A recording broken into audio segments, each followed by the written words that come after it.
আজ আমরা অনুশীলনী 1.1-এর 3, 4, 5 ও 6 নং অঙ্ক সমাধান করব। 1 ও 2 নং অঙ্ক আগের ভিডিওতে সমাধান করা হয়েছে। ভিডিওটি না দেখে থাকলে ডেসক্রিপশন বক্সে দেওয়া প্লেলিস্ট লিঙ্কে ক্লিক করে আগের ভিডিওটি দেখে আসতে পারেন এবং পরবর্তী পৃষ্ঠার সমাধান ভিডিও পেতে ডেসক্রিপশন বক্সে দেওয়া লিঙ্কে ক্লিক করুন অথবা ইন্ডি স্ক্রিন দেখুন। এবার আমরা করব অনুশীলনী 1.1-এর 3 নম্বর অঙ্কটি। নিচের সংখ্যাগুলোতে যে সকল সার্থক অঙ্ক আছে তাদের স্থানীয় মান নির্ণয় করো। মানে নিচের এই সংখ্যাগুলোতে যে সকল সার্থক অঙ্ক আছে তাদের স্থানীয় মান নির্ণয় করতে হবে। আমরা জানি পাটিগণিতে যে 10টি প্রতীক আছে তার মধ্যে 1 থেকে 9 এগুলো সার্থক অঙ্ক, আর নিরর্থক অঙ্ক 0 0 হচ্ছে নিরর্থক অঙ্ক। তো আমাদেরকে সার্থক অঙ্ক আছে তাদের স্থানীয় মান বের করতে হবে। তাহলে চলো শুরু করি। এই অঙ্কভাবে বুঝতে গেলে আমাদের আগে স্থানীয় মান সম্পর্কে জানতে হবে। যদিও আমরা আগে স্থানীয় মান নিয়ে আলোচনা করেছি, তবুও এখানে আরেকবার বলবো। স্থানীয় মান একটি সংখ্যার কোনো অঙ্ক যে স্থানে থাকে সেই স্থানের কারণে অঙ্কটির যে মান হয় সেটাই ওই অঙ্কের স্থানীয় মান। যেমন 3-এর ক নাম্বারে আছে 72। এই যে 72 হচ্ছে একটা সংখ্যা, এই যে একটি সংখ্যা। কোনো অঙ্ক, এখানে 2 একটা অঙ্ক, 7 একটা অঙ্ক যে স্থানে থাকে, 2 আছে একক স্থানে, 7 আছে দশক স্থানে, সেই স্থানের কারণে অঙ্কটির যে মান হয় সেটাই ওই অঙ্কের স্থানীয় মান। এই স্থানের কারণে 2-এর একটা মান হচ্ছে 2, যেহেতু একক স্থানে আছে তাই 2-এর মান 2, আর 7 যেহেতু দশক স্থানে আছে, যে সংখ্যাটা দশক স্থানে থাকবে তারপরে একটা 0 হবে, 7-এর মান 70। এখানে যদি আরেকটা 7 থাকতো তাহলে এই 7টা হতো শতক স্থানে, তাহলে এটার স্থানীয় মান হতো 700। এইভাবে একটা একটা করে 0 বৃদ্ধি পাবে। এখানে যদি আরেকটা 7 থাকতো তাহলে এটার মান হতো 7000। তাহলে আমরা এখন 3-এর ক অঙ্কটা শুরু করি। 3-এর ক 72। এখানে 2-এর স্থানীয় মান 2, 7-এর স্থানীয় মান 70, কারণ 2 একক স্থানে আছে এবং 7 আছে দশক স্থানে। দশক স্থানে থাকলে তার পিছনে একটা 0 হবে ডান দিকে। এখানে এভাবে লেখে তোমরা, এটা যেহেতু একক স্থানীয় অঙ্ক এখানে একক, এটা যেহেতু দশক স্থানীয় অঙ্ক এখানে দশক লিখে দিতে পারো। এটা না লিখলেও হবে, তবে এটা লিখলে অঙ্কটা বেশি পরিষ্কারভাবে বোঝা যাবে। এবার আমরা 3-এর অঙ্কটি করব। 9, 5, 3। 9 হচ্ছে একক স্থানীয় অঙ্ক, এজন্য 9-এর স্থানীয় মান 9।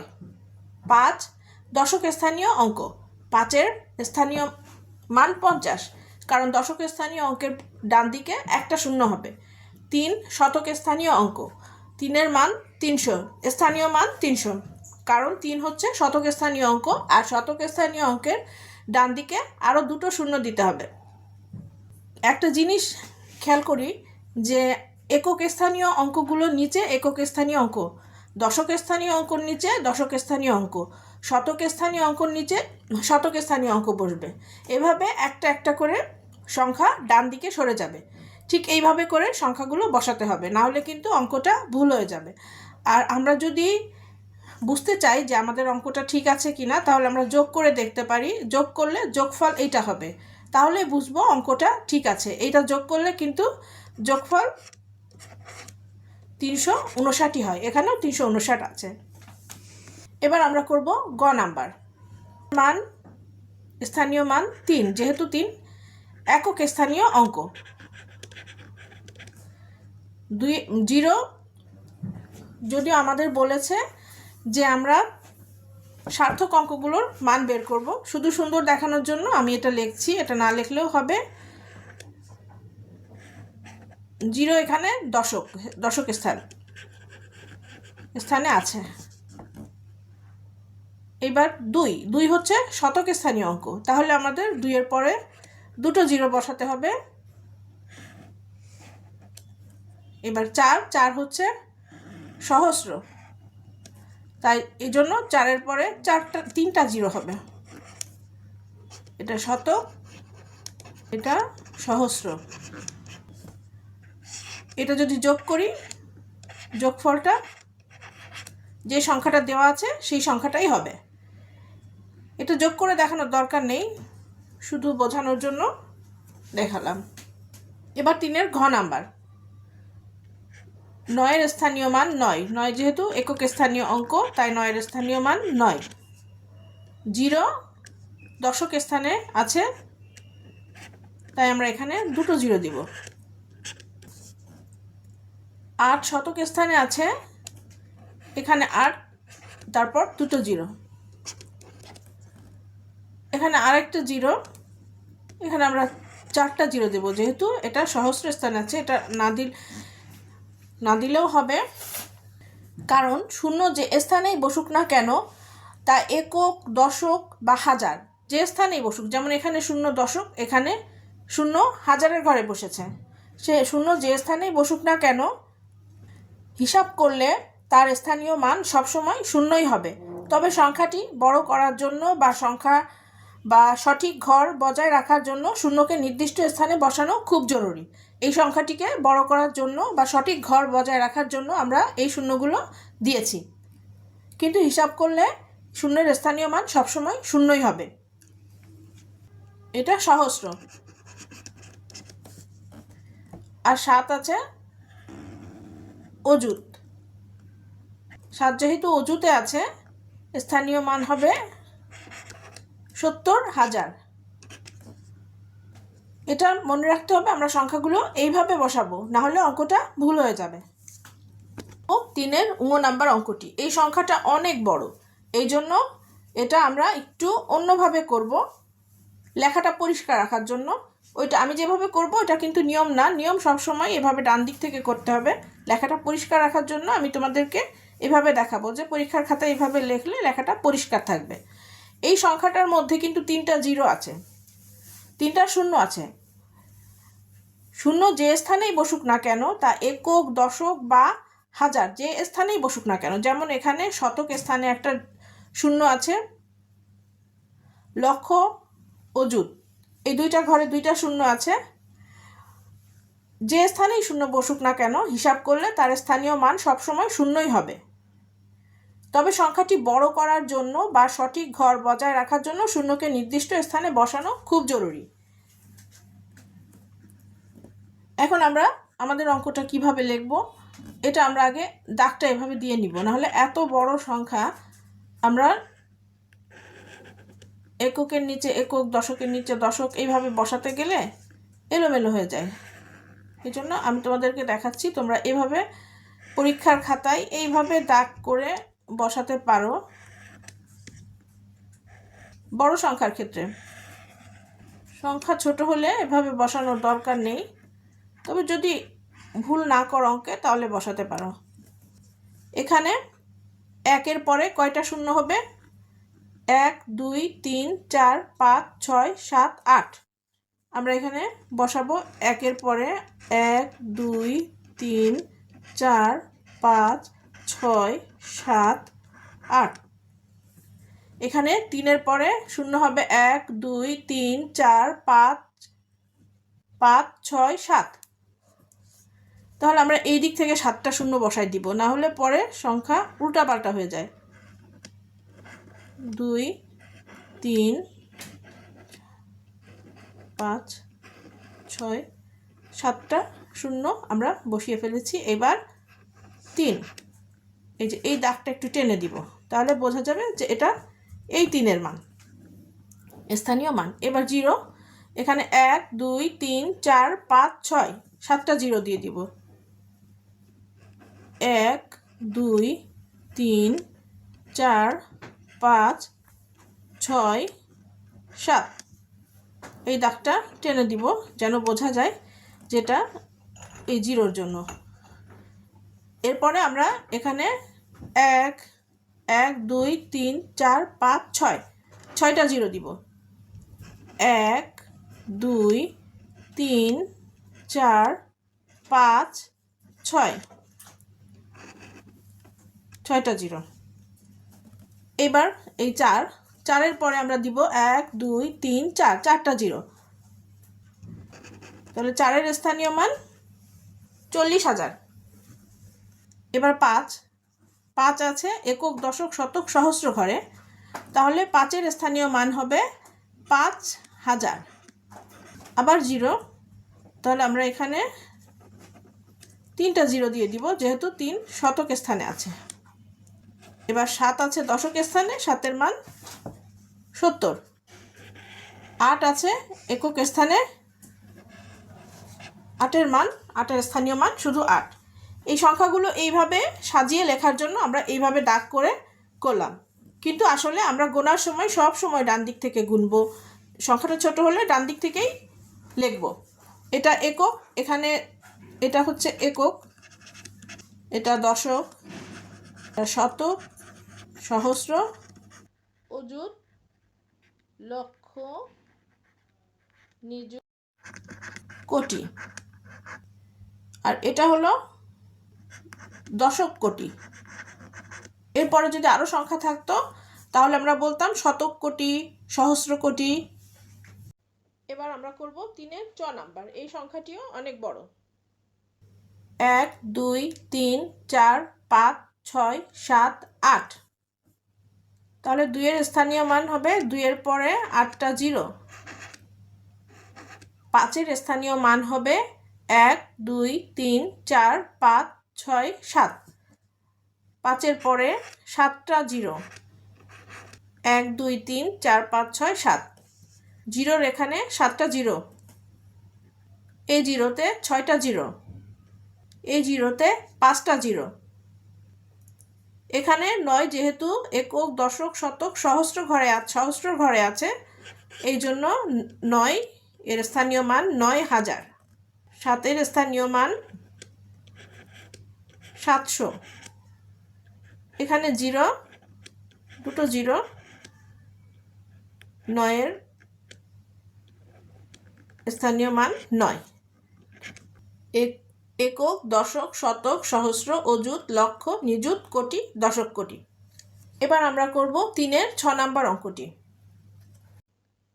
5-এর পরে হবে 1 2 3 4 5 6 7 8 9। 5-এর পরে 9টা জিরো। 9-এর পরে 8টা জিরো। এই জিরোর জন্য এখানে হবে 8টা জিরো। এই জিরোর জন্য এখানে 7টা জিরো। এখানে 6টা শূন্য। এখানে 5টা শূন্য। 7 যেহেতু একক, দশক, শতক, সহস্র, তাই 7-এর স্থানীয় মান হবে 7,000। 8 শতক স্থানে আছে, তাই 8-এর মান স্থানীয় মান 800। 4 দশক স্থানে আছে, তাই 4-এর স্থানীয় মান 40। 5 একক স্থানে আছে, তাই 5-এর স্থানীয় মান 5। এবার 3-এর বর্গের জ করব। এখানে 9-এর পরে বসবে 1 2 3 4 5 6 7 8। 9-এর পরে 8টা জিরো। এই জিরোর জন্য 8টা জিরো। এই জিরোর জন্য 7টা জিরো। 7 যেহেতু লক্ষ ঘরে আছে, এই জন্য 7-এর স্থানীয় মান 7 লক্ষ। 5-এর স্থানীয় মান 50,000। 8-এর স্থানীয় মান 8,000। 4 শতক স্থানে, তাই 4-এর স্থানীয় মান 400। 3 দশক স্থানে, তাই 3-এর স্থানীয় মান 30। 2 একক স্থানে, তাই 2-এর স্থানীয় মান 2। একক, দশক, শতক, সহস্র, অযুত, লক্ষ, নিযুত, কোটি, দশক কোটি। ঝ নাম্বার অঙ্কটি এই নিয়মে তোমরা করে নেবে। ঝ নাম্বার অঙ্কটি অনেক বড়, তাই আমার স্ক্রিনে ধরবে না, তাই আমি ঝ নাম্বার অঙ্কটি করাচ্ছি না। যদি তোমরা এগুলো সব বুঝতে পারো তাহলে ঝ নাম্বার অঙ্কটি অবশ্যই পারবে। ঝ নাম্বার অঙ্কটি করে কমেন্টসে জানাবে। এখন আমরা করব অনুশীলনী 1.1-এর 4 নাম্বার অঙ্কটি। 4 নাম্বার অঙ্কে বলা হয়েছে 9 অঙ্কের বৃহত্তম সংখ্যা এবং 9 অঙ্কের ক্ষুদ্রতম সংখ্যা লিখতে। 9 অঙ্কের বৃহত্তম সংখ্যাটি হলো 9টা 9, কারণ আমরা জানি পাটিগণিতে 0 1 2 3 4 5 6 7 8 9 এই 10টি প্রতীক বা অঙ্ক পাটিগণিতে রয়েছে। এই 10টি প্রতীক বা অঙ্ক ব্যবহার করে সকল সংখ্যা তৈরি করা হয়। এই 10টি প্রতীক বা অঙ্কর মধ্যে সবচেয়ে বড় হচ্ছে 9। 9-এর স্থানীয় মান, 9কে যেখানেই বসায় না কেন 9-এর স্থানীয় মান সবসময় বড় হবে। যেমন আমরা যদি একটি সংখ্যা দেখি 9 9 9, এখানে 9-এর স্থানীয় মান 9, কিন্তু এখানে যদি 9 না বসিয়ে আমরা 8 বসাতাম তাহলে 8-এর স্থানীয় মান 8 হতো, 9-এর থেকে ছোট হয়ে যেত। এখানে 9-এর স্থানীয় মান 90, কিন্তু এখানে যদি 8 বসাই স্থানীয় মান হবে 80। আবার এখানে 9-এর স্থানীয় মান 900, যদি এখানে 8 বসাই স্থানীয় মান হবে 800। তার মানে 9 পাটিগণিতের এই 10টি অঙ্ক বা প্রতীকের মধ্যে 9-এর মান সবচেয়ে বড়। এই জন্য 9 অঙ্কের বৃহত্তম সংখ্যা লিখতে গেলে 9টা 9 লিখতে হবে। যদি আমাদেরকে বলা হয় 1 অঙ্কের বৃহত্তম সংখ্যা তাহলে 9, যদি বলা হয় 2 অঙ্কের বৃহত্তম সংখ্যা তাহলে 99, যদি বলা হয় 3 অঙ্কের বৃহত্তম সংখ্যা লেখো তাহলে 3টা 9।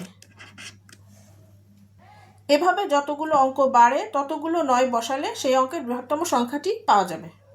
9 অঙ্কের ক্ষুদ্রতম সংখ্যা।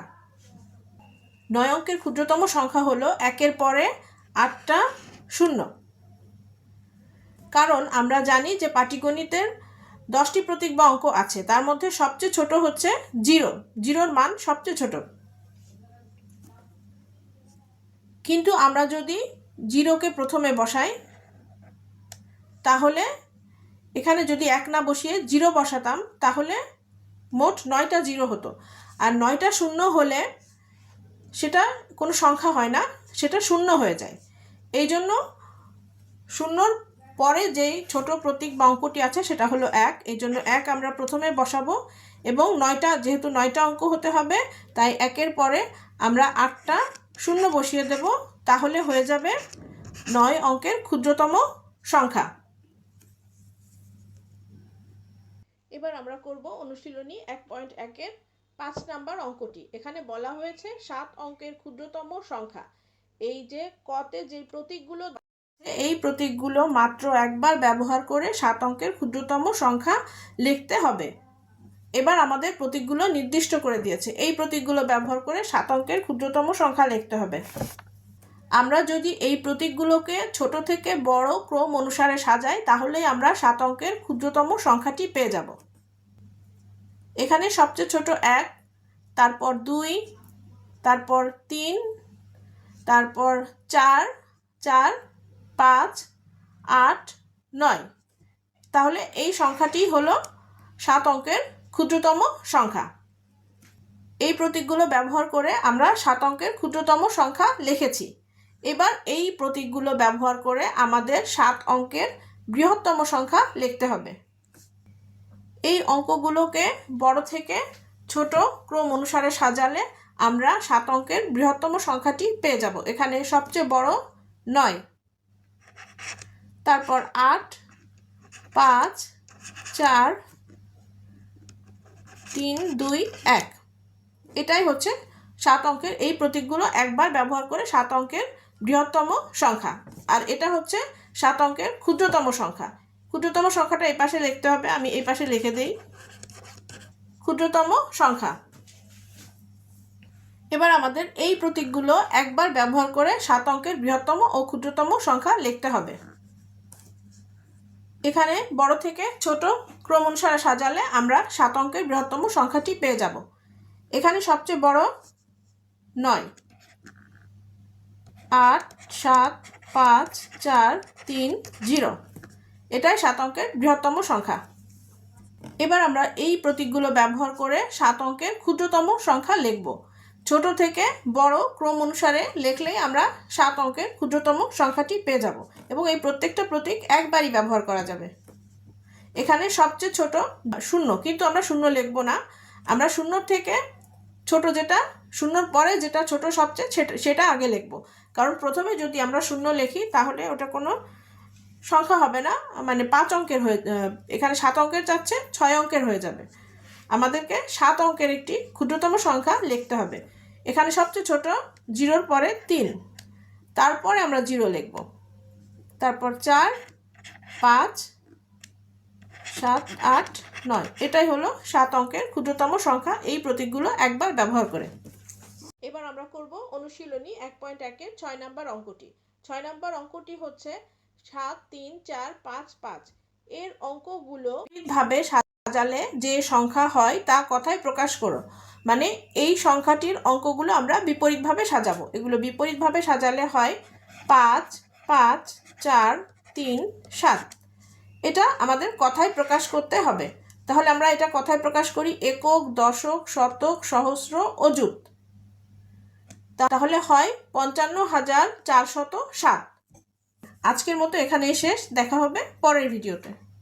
সবাই ভালো থাকো, আল্লাহ হাফেজ।